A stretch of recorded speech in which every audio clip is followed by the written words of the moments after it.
Cameroonians await the convening of the presidential elections in the days ahead. The different political parties mobilizing in localities across the country, preaching their political programs and ideologies while waiting for the key moments. But the atmosphere becoming tense as the days approach, punctuated by hate speech, misinformation, and manipulation. How do we tackle those negative phenomena ahead of the crucial moment of decision-making through the ballot box in Cameroon? Is our concern today in 360 degrees. Good afternoon. If you are just joining us, this is 360 degrees, and we are coming live from Yaoundé, and we shall be with you for the next 1 hour. Stay tuned.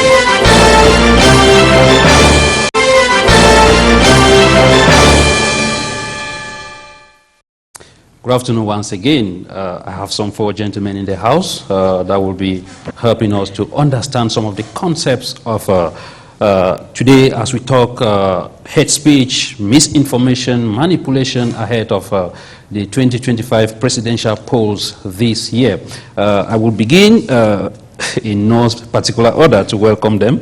I will begin from the guy that has traveled from far to be here today with us. I'm talking about Prince Joel Mukaje. That last name is always very troublesome to me. I hope I got it well. Yeah, Joel is a journalist and he is based and practicing in Douala. You're welcome.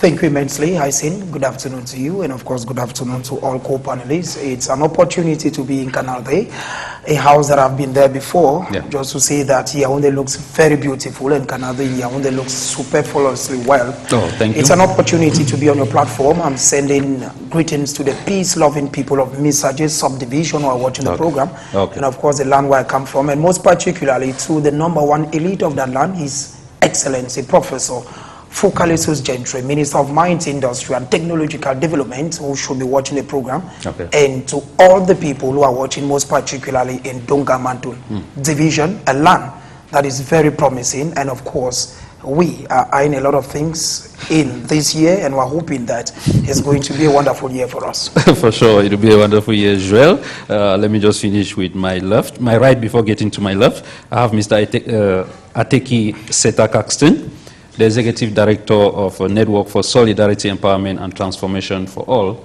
abbreviated NewSETA. You've been here before, you are here again. We are honored. Thank you very much for the honor and the invitation. It's always a pleasure to be here, and of course the topics of discussion are always very relevant for our country this year. Very important things are going to happen. We have a presidential election that is coming up in October, and it's a time where people want to draw things towards their own side and make sure that they diminish the chances of the opposing side, and using all kinds of techniques and tactics and strategies to do that. But I think we are here to say that is important, but in as much as the presidential election is important and we want a winner, but we shouldn't be done to the detriment of values in society, which means we have to use disinformation, hate speech to damage our opponents. Thank you so much. From Mr. Caxton, I'm getting to Dr. Ngala Desmond.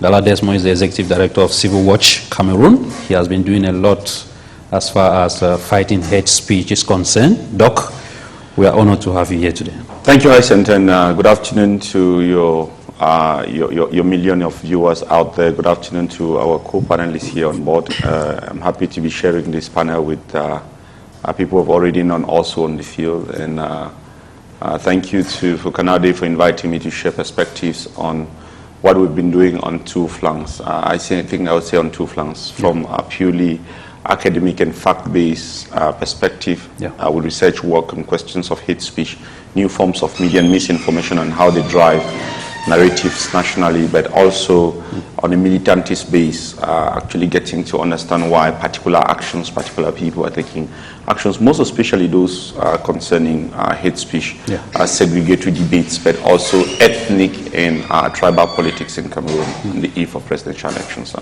I'm glad to be here. Thank you so much. The 4th panelist we have today is Do Bertrand. Do Bertrand is a journalist, and he doubles as the managing editor of the Guardian Post daily newspaper. Do, you're welcome. Thank you very much. Good afternoon to all your viewers and to your co-panelists. Thank you for inviting me to, share my views on this topical issue. It's concerning hate speech, which is a social scourge that, if we're not careful, is going to, lead our country to chaos as we look forward to the 2025 presidential election, which is very crucial. Gentlemen, the two of you will permit me, maybe I should start with the journalists, the reporters. Though you, as a reporter, how would you paint the atmosphere that is already prevailing ahead of the 2025 presidential election? The atmosphere is tense. I would say that from the 1st of January, that is immediately after the head of state meet his end of year address to the nation on the 31st of December 2024, the atmosphere became different because in his speech, he made some insinuations that indicates that he will be eyeing another term. He equally, talked about issues related to organization of the election itself, where he talked about the peaceful process, calling on all Cameroonians to put hands on deck to see how things are going to be in order. But now it is tense because you see there has been a lot of developments from different political parties. We ended 2024 with crisis within, I would say, the PCRN. We've seen the battle between the MRC and Elections Cameroon, that is the Elections Management Body. And we've also seen the, the hidden hand of state officials behind some of these issues. And then what is making it more tense to me, it's, the developments related to the MRC where, remember that in 2020, the national president of this party refused to take part in local polls, and this indirectly makes things tough for him to be able to qualify for the next presidential post. But it doesn't mean the door is completely closed. When you look at the electoral code, there are still avenues where you can explain to become a candidate. But when you look at the narrative surrounding the party and the upcoming presidential elections, it's causing the atmosphere tense because many people are, sending out narratives that are divisive and pushing agendas from maybe the ruling party that, try to, influence the way Cameroonians look at the party and then look at the upcoming presidential election. So I would say it is tense, and there are evidences of hate speech, disinformation, malinformation, and what have you, that is trending at the moment, and we need to start looking at it from this moment before we get to June, when the elections will be convened, and then when we get to October, when it's going to be the key moment. Yeah, Joel, you covered the 2018 presidential election. When you look at the atmosphere, how different is it compared to the build-up to 2018? I would say that in the year 2025, other than 2018, there's a lot of attention. That's the way I look at it, because at least in 2018, we knew the candidates. We knew there was a politician called Maurice Kamto for the CRM. We knew there was someone called Cabral Libi for Parti Univers. Parti Univers, by then it was not PCRN, of Moko Vondo. Yes. We knew the people. We knew Joshua Ossi of the SDF. Now, we are in 2025 where it is difficult to put your hand on who stands for which party. Of course, we know that Joshua Ossi is the SDF, we know Cabral Libi is PCRN, we know other political parties. But now, like those said, there are a lot of question marks. One, would the CRM political party stand for the presidential elections? Because if you look at what is ongoing now, I want to feel that there is a kind of a deliberate attempt from the regime in place to disqualify the CRM. Because it's not a coincidence that they push the municipal and legislative elections for next year. Now, the party does not have an elected official, which automatically makes the party not fit. And secondly, the party needs 300 signatures.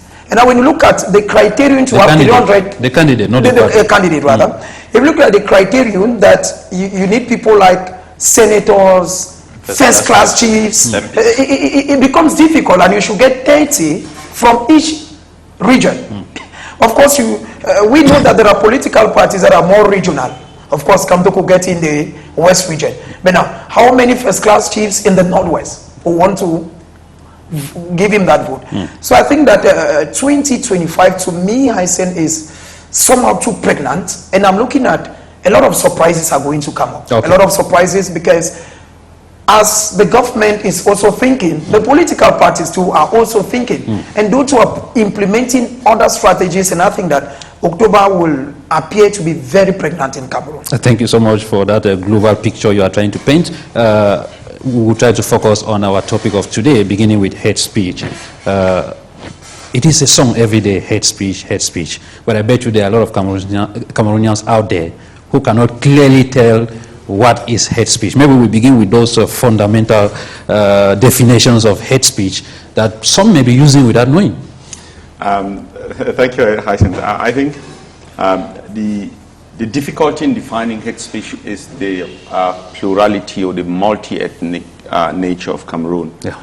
In that, in the past, we've always, as Cameroonians, relied on definitions that were actually crafted in think tanks and laboratories in the Northern Hemisphere.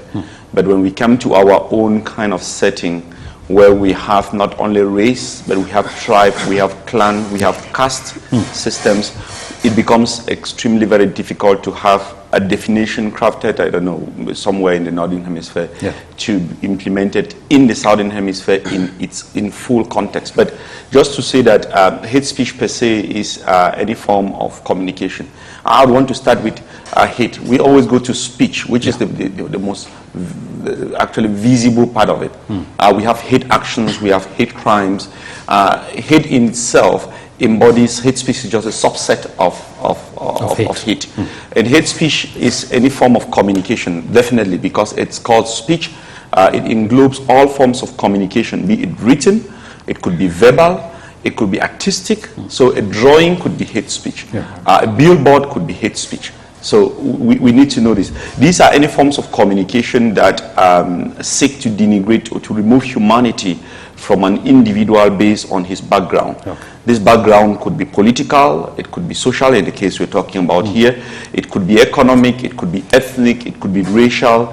In some extent, we're seeing also hate speech that goes along gender lines in particular context. So these are them. I will not venture into giving you examples of hate speech here, because one of the other things that this does is that it actually tell people who didn't know that these are the kind of wordings you could use also to remove humanity from other persons. So I'm going to end here for the definition itself. Okay, thank you so much, Mr. Coxon. Let us try to maybe contextualize hate speech during election period. What could that be? So yeah, I mean, in our context in Cameroon, I think what makes it even more challenging is that hate speech has not really, it's not like he said, the definition is very difficult. Yeah. In Cameroon, hate speech has not really been specifically defined. Maybe through the legislation, you could see that some elements of it have been addressed. If you look at our penal code, there was some modification that was done in 2019, inserting particularly Article 241. And if you look at there, they talk about contempt against race and ethnicity, contempt against religion and stuff like that. So, but I mean, for you to be able to get hate speech, you must look at the verbal and non-verbal aspects of it, like Dr. Reddy said. And it's quite challenging, because if you are supposed to then try cases for hate speech when the definitional aspects which are supposed to be in the law are not really clear, that lack of legal clarity makes it very difficult for the judge. So most of the decisions sometimes would be based on the discretion of, of the judge and how he weighs the matters and everything. And I think it's something that we need to make an extra effort to clarify in our context. But I also think that specifically within the electoral event that we are going to be having in the next couple of months, a lot of people are going to try to use hate speech and misinformation and disinformation, or even malinformation, like he mentioned a while ago, to try to paint a negative picture of their opponents. Because they say elections in Cameroon are brutal. The end justifies the means. At the end of the day, if you win, it means that the methods that you use were correct. But this is not a do or die thing. We need to be able to have certain values. And so, for me, if you want to address a problem, it's not just to look at those who are suffering, from it. It's also those who are profiting from it. Who is benefiting from spreading hate speech? In this context, you're looking at the politicians themselves, who may be behind such misinformation or disinformation to paint, other politicians, badly, so that in the marketplace of, electability, their chances are diminished. And this is what probably, we would see in the next couple of months. But I mean, so if you know who is profiting from this, from hate speech by using their militants and their campaigns to, paint negative picture against other people from different political parties, from different ethnicities and all of that, then you might want to, really emphasize the issues of respect of certain values. Okay. Politicians, I think if you look at subsection 1, of Article 241, subparagraph 3, it specifies that if you're a politician, a leader of a political party or religious official or who is involved in hate speech. Or an opinion leader. Yeah, exactly, or an opinion leader. Yeah. What then happens is that the penalty, for punishment that is prescribed in that particular section, it doubles for you. So it's important that our politicians understand this and know that they need to be able to demonstrate restraint, during this time of political excitement. Okay. Yeah. Bertrand, is hate speech, can we say it's a political weapon? Of course, in our context, it is. Just to indicate that hate speech is not new in Cameroon. It's an old thing. It's something that has been there. But I would say that from 2018, when we had 2018, the build up to the 2018 presidential elections, that is when hate speech became so renowned. Yeah, so renowned. And then when you look at the post-electoral crisis that we had in 2018, and then when you bring in the from 2016 when the crisis in the Northwest and Southwest started. So I would say these are incidents within the national territory that made hate speech to become so renowned in the country. It has been existing before, but I would say that it's a serious threat to our democratic process. Okay. And because any elections that is not held in a peaceful atmosphere, the credibility of the election has to be put to question. And I think that in our current context, politicians are using it as a weapon, because we've seen situations where political parties try as much as possible to paint a particular politician or a political party from a certain perspective. We've seen words. I think Dr. Gala was dodging away from these words. We know that there were words that came up in 2018 that became. We heard things like people talking about Tontinas, Adina. Those are hate speech, hate languages, hate rhetorics that identify with people from particular parts of our country, and politicians use it. Political parties and even their supporters use it. We've seen situations where political parties are moving to certain parts of this country, to sell their political ideology, and they're being blocked by, supporters of other parties. And if the political party in place cannot issue a statement to condemn actions of its supporters, it means they are going with it. So I would say in our context, hate speech and xenophobia attacks are, they have a symbiotic relationship, and this is how I'm looking at it. If your supporters can attack those of another political party, and you cannot issue a statement on it, and this is not only happening offline, it happens even online. If you look at the narratives that we have on social media, be it those who are in the country and those who are in the diaspora, the narratives are dangerous for what we have at. I think Cameroonians, this is time when all stakeholders, be they political parties, the politicians themselves, the elections management body, the media, civil society, everybody needs to come together to see how we can lay solid groundwork to avert what might be ahead. Because like Joe said, 2025, by October, November, it's very pregnant. We don't know what is going to but I feel that Cameroonians should not fall prey in the narratives that some politicians churn out. Okay. We should watch out for some of these rhetorics that will be very dangerous to our country. Because the goal is for us to organize elections. Whoever wins, but the country should stay. We should not, of course, we should not get to violence. The country is bigger than individuals. Yes. Yeah. Joel, maybe let's just take a small example. If Doe tells Joel that look at this Mr. Jeman, is that his speech? Yeah, it depends. There are some descriptions that will just talk about you coming from a particular part of a country. Okay. But some of the words are used to denigrate. Because when you hear someone says Anglophiles, Francophiles, it is not about Anglophone, which represents someone who is from the Northwest and Southwest region. But when you identify a fool to it, it becomes something different. When you say a tontina, we know that it's loosely translated in English to mean those who are into Njangi. And we know that our brothers and sisters who are from the west region of the country are attributed to this. Yes, and that is why they have the economic power. When you use it, you are denigrating them to people who are into Njangi contributions. Like when you say Sadena, we know that you are indirectly talking about people who are supporting the CPDM, because we've seen so many images and videos of people who go for CPDM rallies and end up with bread and sardine. So I think the CPDM supporters should not be identified as such. People from the West region should not be identified as those from Northwest, Southwest, those from the far North. When you see somebody from our 3 northern regions and then you identify them with maybe somebody who is into a cobbler, somebody who is a shoe mending, somebody who is a bike rider, you are trying to reduce their social status. So I think that we need to identify, our diversity should be a sort of, something that can unify us more, instead of people using it to try to degrade us. Joel, as a reporter, you are faced with all these words he's mentioning every day. What do you do to maybe not to be able to amplify them or push the narratives to go along? The first thing is, when someone uses a word, you get on a bike and they tell you le magidasi, le babana. That's the normal description. And many a time they are not too comfortable. What do? You tell the person, even if you don't know the person, you should rather address him politely. Just call him a brother. You can say compatriot. And later on you want to find the person's name. And also you have situations where someone will say, pourquoi tu te comportes comme un bamenda comme ça? You understand? We are living in a society where if you don't dress well, if you cannot talk well, even in Yaoundé, I face those situations. There are places I've gone to since I've been here.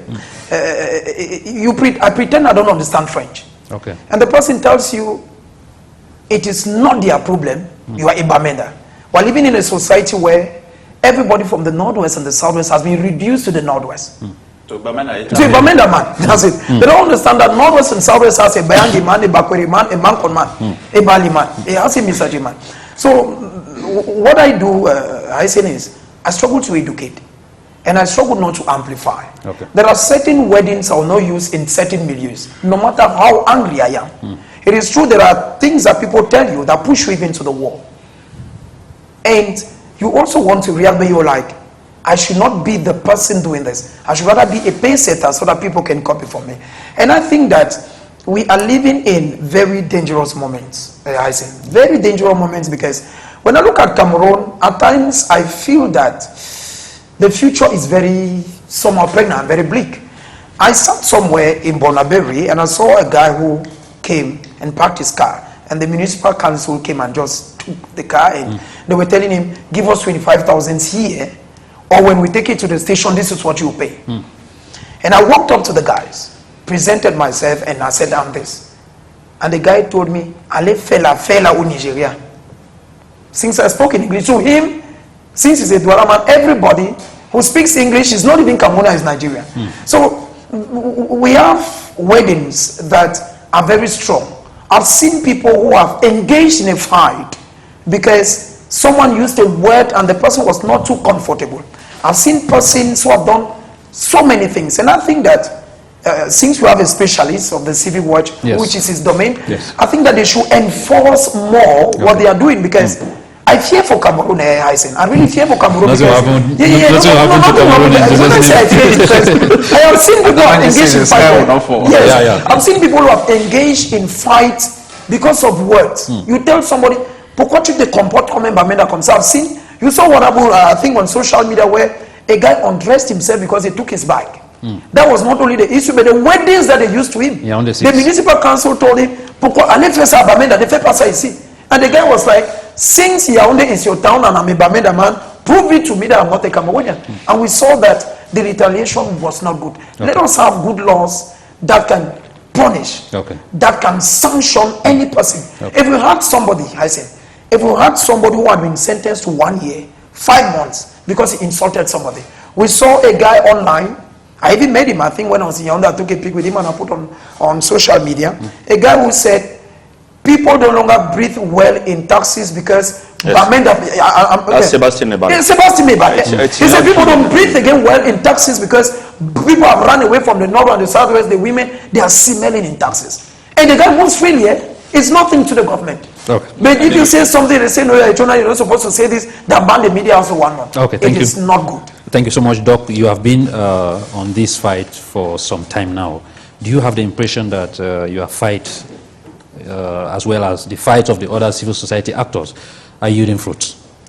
I would answer that question in twofold. Okay. First, I want to comment on what Dobetran and Prince said. The problem with hate speech is that there's been a social construction of hate speech. Okay. When we leave Cameroon and go abroad and they say Les Camerounais, we don't have any problem with that. Because we are actually identifying to the Roger Millers, to the glories that Cameroon has, to the Atuzans, to, in fact, to the Nkengasons, the people who've made Cameroon a name in the international scene. And that's why when we're called Les Camerounais and we say, yes, these are the Cameroonians, we are the Cameroonians. But when you leave from Boya and you find yourself in Yaoundé and you are referred to as Les Bamendasi, your sentiments, your countenance change instantly. And the reason is simple. It's because there's been a construction, a social construction about who Les Bamenda, what it means to the common man. In such a way that when that wording is pronounced, you don't see these people as someone who is only speaking English. You see them as people who are dull, who are easily cajoled. They can be lured and pushed left and right. They could not be respected, and there is nothing they would want to do. So there has been a social construction of this. Whether we like it or not, this is the truth. The second thing about this is when you call somebody a dog, the audience ceases to see him as a person. They see him as a dog. Yeah. And that is why the treatment they give to him is like that of a dog. And that's why name calling in the dynamics or the rhetoric of hate speech is very dangerous. Because the moment you call somebody a name, it gives a different connotation. I would give you a very practical example here. Yeah. When I meet my brother Ateki, when I meet Prince, when I meet you, when I meet Bertrand here, as a Bushman, Hano, there's no problem. We identify ourselves from coming from one ethno-national group from this country, which is an Anglophone. But if someone, I would say east of the Mungo, would dare call one of us Bushman, the understanding will be different. And that is why even in the US, when blacks call other blacks nigger, it's no problem. But when the white calls a black a nigger, there is a problem. There is a social construction. That's the first thing. The second thing I want to say is that hate speech has been around for as long as humanity has been around. We've had people who've segregated on persons based on who they are. I tell you, if you go to families, the families who have people there who are living with disabilities, the family who have people there who look different. Have you not heard in families, there's nobody in our family who is light-skinned. This kind of person, where are you coming from? Yeah. Diversity is not something we are actually learning. It's something that has always existed. Yeah. But because this problem has been there, people have lived and grown, and they are 40, 50 years. They've been told a lie. And Civic Watch is deploying actions for the past 5 to 10 years. Yeah. And someone is telling me, no, your actions are not yielding fruit. I'm telling you, you're not analyzing it from the right prism. Okay. We should look at what we are doing from the change of mentality. And thirdly, lots of Cameroonians are clamoring for laws, for legal instruments. Yes, laws are good. Legislations are very perfect. But I tell you, many laws we have are dead laws. Legal minds will tell us a law that is not put into practice as a dead law, it's not living. We have a penal code which is there. And the question I have asked even legal minds, and they've told me, I'm happy that maybe the president of the Bar Council is watching this program, and the Division of Human Rights, which I've actually approached them with this question. Yeah. We are actively working on this. Actually also maybe watching us. I've asked them, whose responsibility is it when a whole ethnic group, when a political group is insulted, is denigrated, humanity is removed from them, hatred is incited upon them, online, and then we all sit. What we call the state councils do? They're waiting for someone to complain. They will not take action because the law does not give them the powers to take action. Yeah. And then no one takes action. And lastly, the laws also in some cases have been abused by those in power, in which a law exists and someone interprets it. Because the law is not just the text, it lies in the interpretation of this law. When the spirit of the law is there, we need to actually make sure we do that. Our actions have been there. they are not yet enough. I will tell you. I look at Cameroonians and tell them, we need everyone to redouble efforts to watch what they say, to respect people based on who and where they're coming from, but also to know that this country belongs to us, and our diversity is what makes our strength. Of course, if you are watching us, you have the opportunity to contribute to our talking points through the number you have on your screen. You send a WhatsApp message or simple SMS, go straight to the point, please. If you make your messages long, we'll not be able to take them here. I want us to look at the government efforts. Yeah, because the government, every day we hear the song they are preaching. Are they missing links somewhere? Because we have the impression that the efforts or the song is not... I think there was, within the context of even the Anglophone crisis, you would send that the messages that were sent by Main Postel in partnership with MTN, telling you that if you share this kind of information, this is the penalty that is.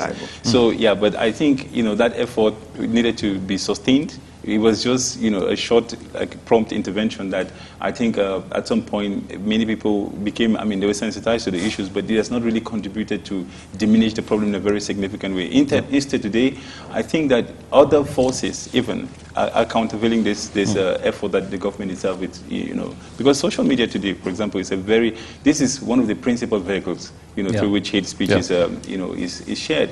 And actually, the way that politics is done today in the digital age there's a very significant shift, and it has empowered individuals to form their opinions based on a broader spectrum of facts and perspectives in such a way that among those things could be hate speech, could be misinformation, could be disinformation, and every other thing. And so when you look at the way that social media is being exploited today, many people, I think, they want some level of control from maybe the different platform owners themselves. Like, okay, Facebook should shut down information that is, but they will tell you we're not the authors of that information, so you cannot really control speech. So there is a very difficult legal question there. And I think this is even what we're having in Cameroon. I think the government at some point had some meetings with Facebook officials to see how they can be able to contain the rate of even the National Communication Council that is flowing out from Cameroon, especially sometimes even just when you look at the recent trend online where people go and stand near dustbins and take pictures, and take videos, showcasing how, I don't know, how beautiful the city is. This is the role of social media, just basically a vehicle to propagate this. But I think there is another element to this that makes it a very composite problem. The absence, he talked about the laws like before now, but the absence of a law in Cameroon that facilitates access to information then makes it difficult for people to, because if somebody says, oh, in SNH, these guys they're exporting petrol and nobody knows. They say it has been the president and the people who are directing it who know where the petrol resources of this country go to. This is what I've heard online. Now you go to the website to see clearly information that would counter what is being spread online. You cannot find it. Sometimes you even go to the officials to ask for this information. They will not give you because there is nothing that constrains or compels them to do so. There's no I would say right to access of information act in Cameroon right now. So it is a patchwork of dispersed legislation that is just here and there on the budget, on this one and on that one. And it's something that makes it very difficult for you to come, because when people don't have access to the right information, they take what they have at hand, and it leads to and they spread it, and it leads to this illusion of truth where people feel like since this thing has been shared for many more times, then it is the right version because many people have spread it actually. Okay, that takes us to our next segment, misinformation. Dobetran, we're in a period where a lot is flying in the air. As journalists, how do you battle with that?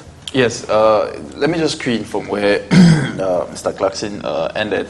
Misinformation is a big challenge for us because when information spreads on the social media, what the media does is you need to get to the officials, the stakeholders that are concerned for them to give you the right version or to give to react to what is spreading. But now we are in a context where we don't have any legal instrument that coerces an official to give you information. So this difficulty that the media faces in having access to official information it's a big challenge for the media for the media as a whole. So most of the times the media organs will report what they have access to, and officials will be reacting to what has been reported, and that is where it becomes more of a challenge. But I think that misinformation is not only spread by on a media landscape, be it social or conventional media. Even politicians themselves spread a lot of misinformation. Yeah. Because when you listen to some statements that our politicians make relating to either other political parties or politicians, and then even relating to the state, we need to do a lot of fact checking. But how do you fact check when you don't have access to information that we will, counteract what someone has said?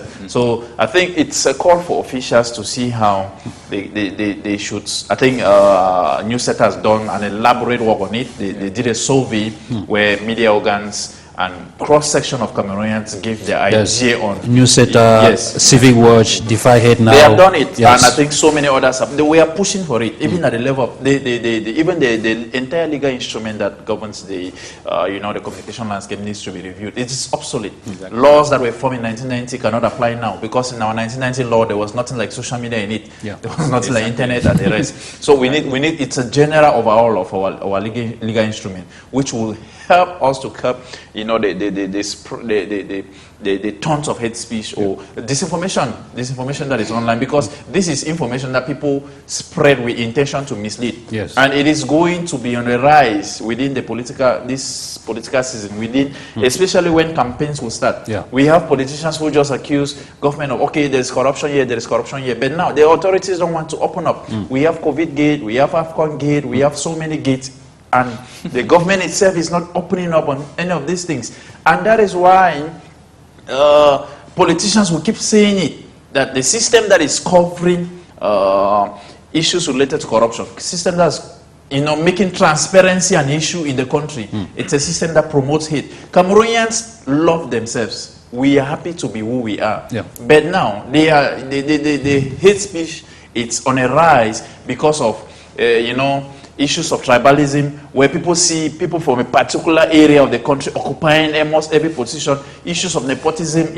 issues of favoritism. These are issues that are, making people to, in the course of hating the system, they spread hate in general. Okay. Cameroonians did not attack the Minister of Youth Affairs in Belgium because they hate him, but it is because he belongs to a system that they are not. Maybe just something like just briefly. Yes, briefly. So you also we really talk about the impact of social media. Sometimes you find that the algorithms within these social media platforms, they prefer engagement over veracity of facts. So so the more viral something goes, they see it as more engaging with the people. They need views. Yeah, they need views. They need clickbait.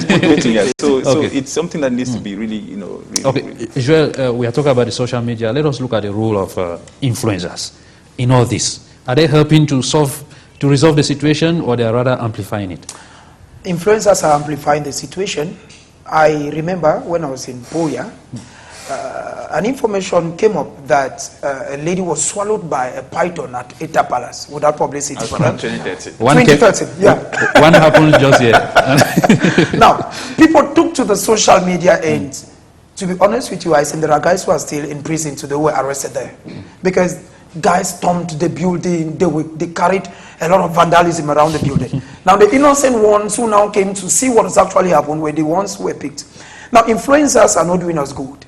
When you go on social media, there are a lot of things that are happening on social media. Someone picks an information and puts on social media, and since people, the truth is, though he's a trained journalist and the managing editor of the Guardian Post, but now when he writes something on social media, as a trained personnel, he may end up having 10, 20 comments and maybe 30 likes. Yeah. But on someone who is not trained, because we have citizen journalism, everybody who is on social media is a journalist. Everybody with a smartphone. Yeah, everybody with a smartphone. Now, someone sits in Mr. for instance, and just snaps something and puts on social media, he has 100 views.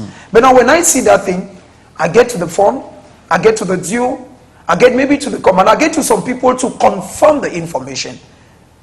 I may have lesser comments and lesser views. So now, influencers, someone is in Germany, but he's saying what is happening in Cameroon.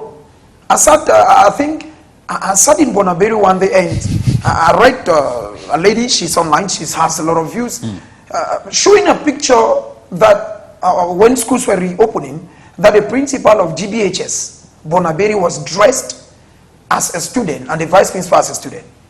Now, I took that information and contacted the principal, and she said, no, I'm not even in town. What that image happened in Aqua. That was what I said, Aqua.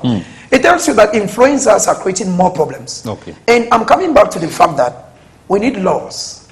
We need laws if someone has been touched. There are people online who write things. They report something that happens even in Canal, as we are talking now. Yeah. Someone just needs to get an next step of what I've said. And the truth is, they don't look at the positivity. Prince has said 100 words, one was bad inside. They're not looking at the 99 good things I did. They're looking at the bad one. Yeah. I took a picture of the minister recently, before I give you the mic. People are not looking at, but they are saying that this is a person who has been insulting the minister all through. He has gone and seen the minister, has taken millions. People are calling you, send my own, send my own. So seeing him, to them, that they're not looking at the fact that he's a brother, he's an elite. And that even if Doe was an enemy, and that we have reconciled, is very normal. So I think that people who get more views, who get more comments online, are people who say negative things. That's why I said it is because many people are angry with the system. We can use the influencers positively. Remember during AFCON, the same government hired some influencers even to relay information related to the AFCON. So let's use our influencers to market the country. But what do you want to market in a country where there is underdevelopment, where there are no roads, where battling waste management and issues like this? That is why those who are out, and most of those who have run away from the country, they have an axe to grind with the system. And the only thing they want to relay is the negative thing. Dr. Ngala, you are a fact checker. And we are talking about misinformation. Tell us, how do you operate? Maybe there are people watching us out there. I want to comment on one or two things said here before. First, there is I don't know who advises policy at times in our settings. It makes no sense to any Cameroonian that you sit there and no telephone company, the regulator is not encouraging you to be tolerant to people, to accept people, and to share love. And one morning, boom, you see threats in your phone. I call them threats because they're giving you what the law says, and there was no, actually, we have legislators that did not communicate even on these laws when they were voted. We have parliament, members of parliament that go back to constituencies, and people sing and dance and drink and eat, and they don't even say, look, this is the most recent law on these questions that come. That is the first thing. The second thing is, we are living at an age of the social media. And the social media has come to do one thing, make money. Nobody should lie to you. I'm in direct contact with many of these platforms. Policy people are the platforms who are designing rules and regulations on how people should. You think they're not in Cameroon, they are around. If you want to see them, just get to the right channels and you would see them. It's also very difficult because the lack of information creates room for misinformation. And that's what Ateki was saying. We don't have an access to Information Act or law in Cameroon, where if you need information about resources being deployed to your council area, you should walk to the council and say, look, I'm a registered citizen or resident of this neighborhood. I want to know the priority projects that were funded, and the council will give it to you. I tell you, you try to do that, Janamso police could pick you up from there because there is no law, and the mayor will actually be acting on his. So information verification is the first thing we have to do in a world of citizen journalism. You sit here, someone sees something in a 2D, not too far from when Canada is, he picks a photo and shares it, and someone from Canada is actually commenting almost instantly. The instantaneous nature of social media has made us to believe that everyone needs to be a soldier of the right form of information, and that is where the question of fact-checking or information verification comes in. Where we are telling people, these are the basics of what you can do. Let me give you a very simple example, which you can try. If you are there, you can try. Go to your phone. Most of us have smartphones with an application called Google. Pick any photo that you're seeing circulating online. Go to the search bar. There is a window on the right with a camera. Some of the windows could have a camera, it could have a microphone. If you hit the camera and upload the photo, it will tell you if that photo you are seeing has already existed online. We saw videos and photos that were not done in Cameroon in 2018. And they were saying, this is Douala. The Janams are now beating and killing people because they were black people and because people were dressed in combat-ready gear, kind of police or security operatives. They said that was Cameroon. We said this was false. It did not go anywhere. I come back to exactly what makes the role of fact-checkers very difficult. It's, I would say, not all influencers. I would first of all want to say a big shout out to those influencers that are out there. People who are using their spaces, they have a particular influence in culture, in music, in art, and calling out on social and political misgivings within our society. As Cameroonians, it's your own responsibility to stand up against these things. And we see we have a lot of them. I cannot start listing all of them here, but we have a lot of them. And the government also did a very good thing to take some of them to the World Cup. We had some of them here at Canal to try to sell the image of Cameroon, not just negatively. But because when people are trying to do that, there is a problem in that they try to show the clean streets of, I don't know, of Oja in Yaoundé, but Biamasi is dirty. They get annoyed and they start saying the last thing. And the problem now with fact-checking in our system is this. Many of us don't have the tools to do that because this is also, it has a cost to it. If you want to verify a photo, you want to verify an audio, this has further been compounded by the role of AI. I tell you, I can write a book in 3 hours.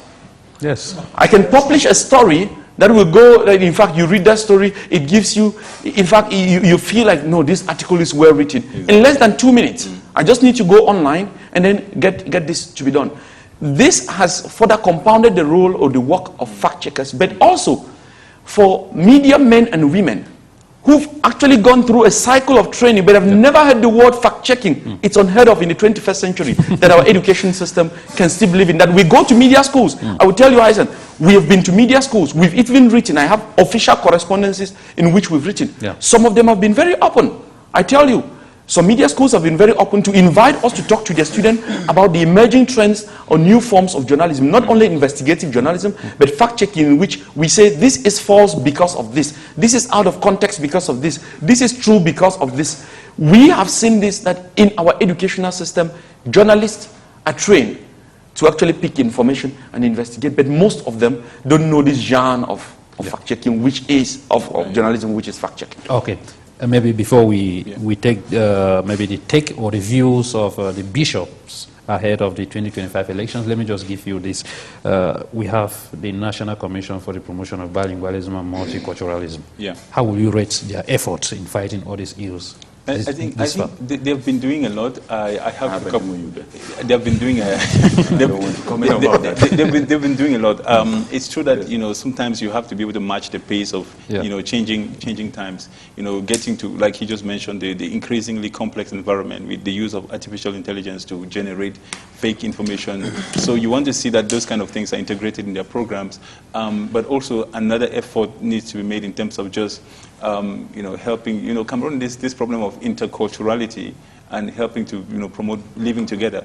I think once those root issues are addressed, people would probably not, the problem of hate speech is more like a consequence of the fact that people are not really, that good relationship is not existing in the first place. And I think this is something that they need to make an emphasis on. But just to kind of talk about, queuing on the issue of influencers. Today, you have many people who have developed a very, a reputation for being people who share information. When an influencer in Cameroon calls himself le pape des dossiers noirs, like like so and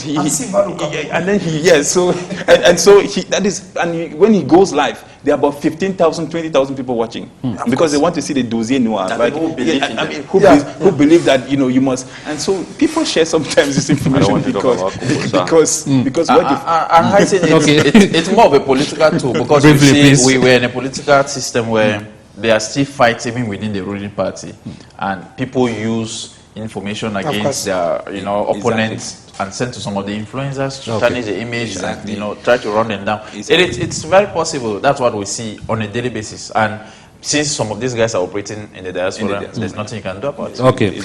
We have a series of messages. Let's just take one. We can only combat hate speech and misinformation if we call a spade, if we are just, if we are human to see the sufferings of others, if we are moral, if we are morally upright, I think, if our own brothers and sisters up there do not sell us.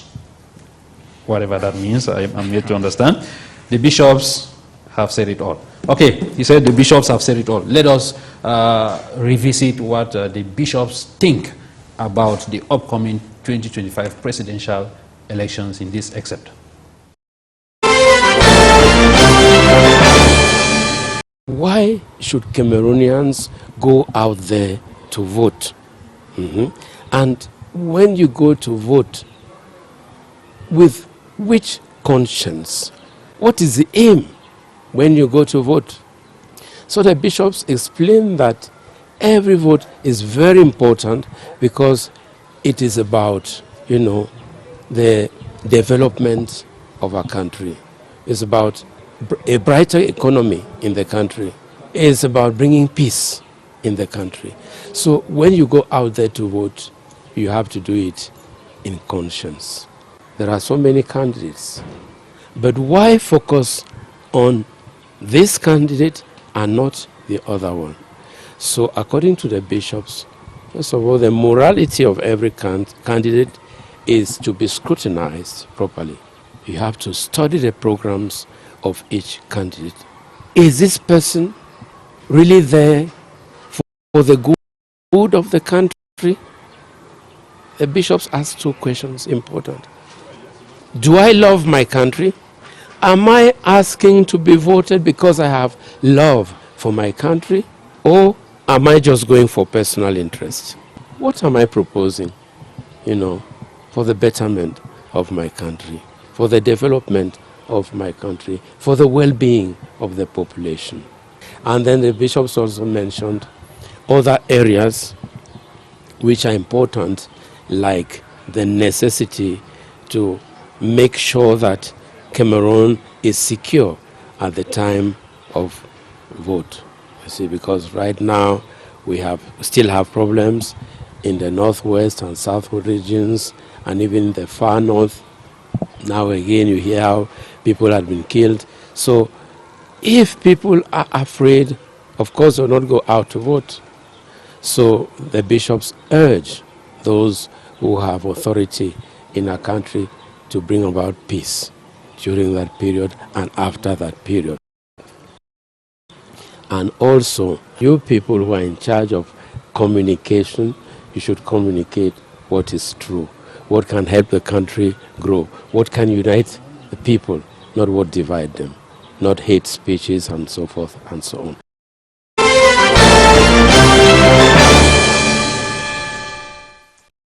You're welcome back. If you are just joining us, this is 360 Degrees, and we are beaming live from Yaoundé. We are almost moving out, but Bertrand, we have queuing up to what the bishops are saying. What kind of behavior should our political leaders and opinion leaders adopt so that by October, everything being equal, we shall have a free, maybe not free, serene, and a peaceful election? Why are you afraid to say free? why I'm taking the angle of peace. I think queuing in from the perspective of what Elekam has been doing, I would say there should be kind of a code of conduct that politicians should, they should come and sign kind of a document that we're going to behave like this and like this. I think we should not be going in for an election where if I don't win, I want to cause chaos. Even if I feel like I was not cheated. So, but I think that the only thing that can guarantee peace after the process, or even before, during, and after the process, is for people to. There should be some assurances that the process is going to be transparent. It's going to be fair. The playing ground should be level for everybody. Okay. We should not go in for an election where you are the referee and you decide everything. We should not go in for an election where someone, our legal instruments are used to disqualify someone who is capable or who is qualified to be fielded by a political party. So okay. I think also looking at what the bishops have said, they are generally guiding Cameroonians to choose someone that can take the country from the ruins that it is in now. Ms. Angala? I would say Cameroon should adopt a management system based on the principle of centripetalism. It's a very simple principle, okay, which says that every component of the society should be involved in the management of the issues of the state. Yeah. The bishops said it very clearly. The problems we have in Cameroon is, are you putting the interest of the nation before your own interest, or you're putting your interest before the interest of the nation? Many people have lost faith in the institutions. Not all, we still have people who really still do very much believe, have lost faith in institutions simply because they don't recognize themselves there. I'm asking you a question. If you were a woman and they would tell you of the 180 members of parliament, the number of women who are there, will you automatically say, yes, they're going to respect my rights? If you are a man from the west, from the east, from the north, are you going to see yourself within the organizational structure of Cameroon? Governance is a problem, and the origins of also hate speech has been governance has been at the head of this. We all have problems within our different cultures and societies, but what actually maintains us is that we accept and believe in what one another is doing and say, let tolerance lead. Okay, I'll come to you. Let me just take this brief message. We have many of them. Good afternoon in the studio. It is John from Yaoundé. I've been facing discrimination of tribalism at work every day, and I think something should be done about this. Joel, we are moving out. Your last word, please. The truth is, Cameroon has a political context that is different. We saw in the United States of America when Donald Trump won, we saw Kamala Harris congratulate Donald Trump and said that it is true we have been defeated, but we are not giving up. We're coming up when the opportunity will present itself. In 2018, militants of the CRM still called Professor Maurice Kamto le président élu. To them, he won. They have not ceased. We just saw the march in September 21 to say that they want to fight for a stolen victory. I think that October, like I said before, is proving to be very pregnant, and that we should be somewhat mature. And like the bishops said, we should not vote because I am from this area, I should vote this person. We should vote someone who has a project. And all this will begin with one thing. Elecam is still there, and Cameroonians should go and register. The truth is, a majority of those who criticize the CPDM of stealing elections forget to know that Cameroon has 360 subdivisions. You have to land, and that, I'm landing already. And that most of these political parties are political parties that are not only in Yaoundé, are not only in Douala, are not only in Bafoussam. They are not even known in Misaje, where I come from. So they should be able to carry their party ideologies to my small village, Misaje, Fume, Chonge, Kibo, so that they should know them. So that at the end of the day, they don't know the CPDM story in less than 30 seconds, please. Thank you. I mean, the bishops have spoken, and I just have a message for the voters as well as the politicians themselves. For the voters, I tell you that the moment has come. The moment is coming when we have to elect a new president for Cameroon, and the future of our country really depends on the choices that we're going to make, at the polls. So I really urge everyone to get out massively and vote. And to the politicians, I mean, we need to construe this period as a moment to contemplate a form of community consensus for Cameroon that is devoid of demands for unanimity. Democracy is a messy game, but we need to be able to accept the outcomes of the thank you so much, gentlemen, for coming. It is here we are drawing the curtains of the program. If you missed out on anything, rebroadcast is on Wednesday at 10:30 p.m. Until we meet again next Saturday, stay blessed.